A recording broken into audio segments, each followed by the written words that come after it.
प्रविशि नगर की जय सब काजा, हृदय राखि कौशलपुर राजा। कौशलपुर एक अयोध्या का नाम है।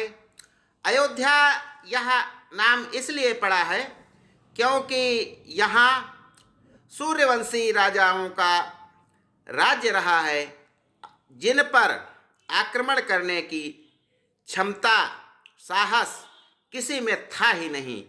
इसीलिए अयोध्या में कोई युद्ध नहीं हुआ और इसीलिए इसका नाम अयोध्या पड़ा।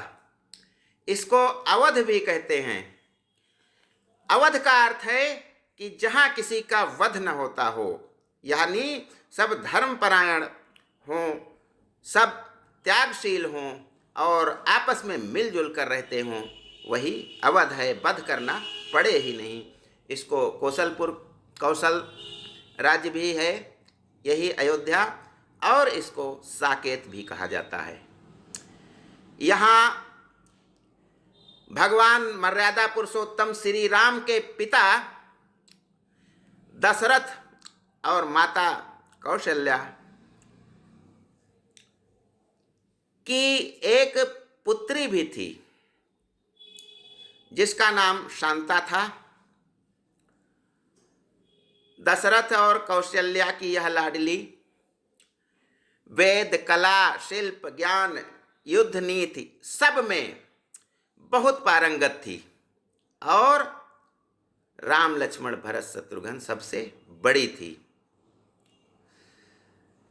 कौशल्या माता की एक बहन थी जिनका नाम था वर्षिणी, जो अंग देश के राजा सोमपद के साथ विवाह बंधन में बंधी थी।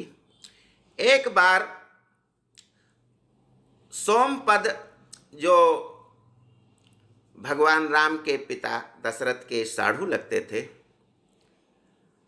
वर्षिणी के साथ में अयोध्या आए तो वहाँ उन्होंने देखा कि जो शांता है, दशरथ और कौशल्या की पुत्री, वह बहुत शांत रह करके अपना सारे कार्य करती है, सेवा करती है। सभी कलाओं में, चाहे खाना बनाना हो या उसमें, वह बहुत प्रवीण है, तुली हुई बात करती है, जिसको देख करके जो कौशल्या की बहन थी वर्षिणी, उन्होंने कहा कि यदि हमारे कभी कोई पुत्री हो तो शांता जैसी हो।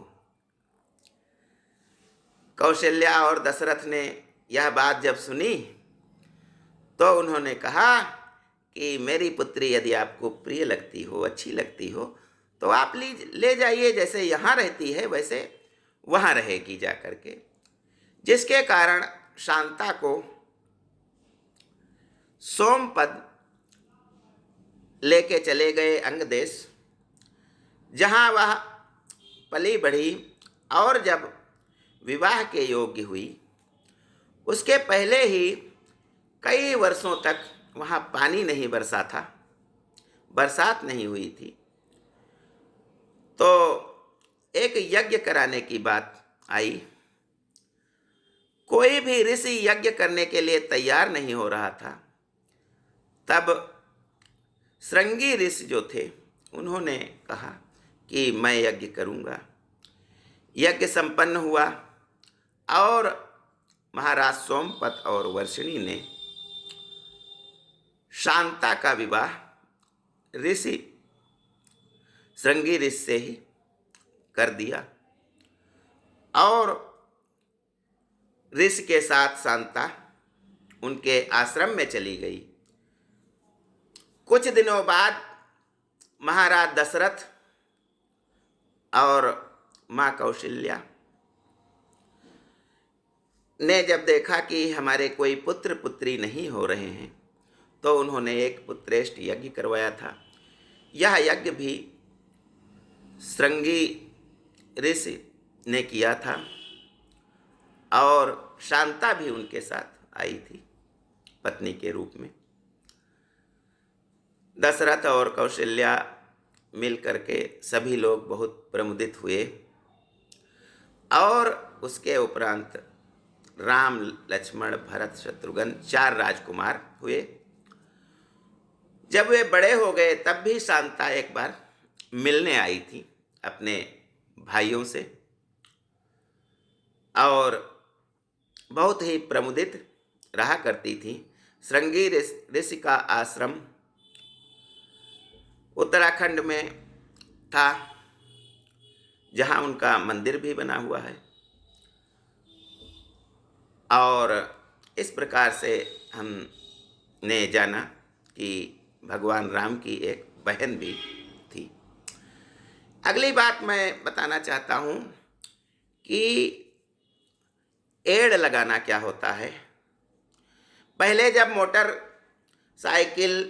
साइकिल या कार आदि वाहन नहीं थे तो सवारी के रूप में घोड़े का प्रयोग किया जाता था। घोड़ा जो होता है वह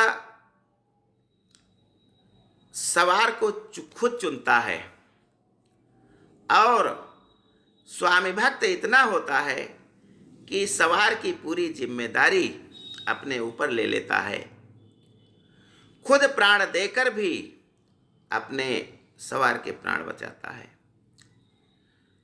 ऐसा घोड़ा होता है। तो घोड़े को तेज भगाने के लिए पहले कहा जाता था कि एड़ लगाई जाती थी। हम सब ने बचपन में पढ़ा था।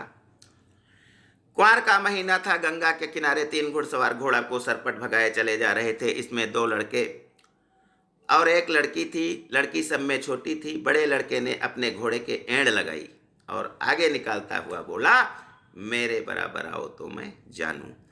छोटे लड़के ने भी अपने घोड़े के एड़ लगाई और घोड़ा तेज भागा, लेकिन उसे ठोकर लगी और लड़का गिर गया। तो ये जो एड़ लगाने का शब्द यहाँ पर आया है, तो इसका ये मतलब है जैसे हम कोई गाड़ी टॉप गियर में डालते हैं, चलाते हैं, ऐसे ही एड़ लगा। एड़ी अपने घोड़ों के जो है पेट है उसके चारों ओर जब गड़ाने लगते हैं तो उसको घोड़े का यह संकेत होता है कि वह जितना भाग सकता है उतनी तेज भागेगा। तो ये होता है एड़ लगाना। और घोड़ों से संबंधित एक होता है रकाब। रकाब क्या होता है? जिस पर पैर रख करके हम घोड़े पर चढ़ते हैं वो जीन के साथ कसा होता है। तो ये एक प्रकार का गाड़ी पे चढ़ने का जैसे पावदान होता है, वैसे ही घोड़े पर चढ़ने के लिए रकाब होता है, या लोहे का बना हुआ होता है और लटका रहता है, जिस पर रख करके पैर हम घोड़े पर सवार होते हैं। अगली बात मैं बताना चाहता हूँ कि जो आमंत्रण और निमंत्रण होता है इसमें अंतर क्या होता है। तो आ का मतलब होता है कि पास। किसी को बुलाया जाता है तो कहा जाता है आ आ आ। बकरी को, भेड़ को या जानवर को या किसी बच्चे को, किसी को भी बुलाना के आ। तो आ का मतलब होता है पास। और मंत्रण मतलब किसी प्रयोजन के लिए आपको बुलाया गया है, मंत्रणा करने के लिए बुलाया जा रहा है, तो यह होता है आमंत्रण। जैसे किसी कार्यक्रम में जब किसी को बुलाया जाता है तो कहा जाता है आमंत्रित किया जा रहा है आपको, आप आइए आइए और अपने विचार मंत्रणा कीजिए, हमारे साथ विचार विमर्श कीजिए, या अपना जो कुछ भी कहना हो वो कहिए। इसे बोलते हैं आमंत्रण। और निमंत्रण जो होता है वो बहुत बड़े पैमाने पर होता है। उसमें जरूरी नहीं है कि आप मेरे पास आए, उसमें हमारे कार्यक्रम में आइए। और आमंत्रण में नाश्ता पानी, चाय पानी कुछ नहीं मिलता है। वो मिल गया, चॉकलेट मिल गई या चाय मिल गई तो आपकी किस्मत है। लेकिन जब हम निमंत्रण में जाते हैं तो वहाँ खाने पीने की दिव्य व्यवस्था होती है। तो ये होता है आमंत्रण और निमंत्रण में अंतर। दूसरा है आरंभ और प्रारंभ में क्या अंतर होता है। तो इसका अर्थ है कि जब हम कोई चीज़ पहली बार शुरुआत करते हैं तो उसे कहा जाता है आरंभ। कार्य आरंभ कर दिया। लेकिन जब वह रुक जाता है कार्य और कुछ दिनों बाद या कोई रुका हुआ कार्य हम दोबारा प्रारंभ करते हैं तो वो आरंभ नहीं कहा जाता है, तो कहा जाता है हम प्रारंभ कर रहे हैं, ये प्रारंभ हो रहा है। तो आरंभ मतलब शुरुआत का कार्य शुरू करना और प्रारंभ मतलब रुका हुआ कार्य फिर से चालू करना। अगली बात मैं बताना चाहता हूँ कि जो बुलेट गाड़ी है तो इसको एक घोड़े के जैसा डिजाइन किया गया है और इसकी जैसे कहीं भी बहुत शोर हो रहा होता है तो हमें अच्छा नहीं लगता है, लेकिन जब वही शोर लयबद्ध आता है तो हमें अच्छा लगने लगता है, उसको हम संगीत कहते हैं। तो घर गाड़ी का शोर होता है लेकिन बुलेट की आवाज़ का शोर नहीं होता है, वो संगीत होता है जिसे सब पसंद करते हैं। ज्ञान गंगा में आज इतना ही। धन्यवाद। जय हिंद, जय भारत।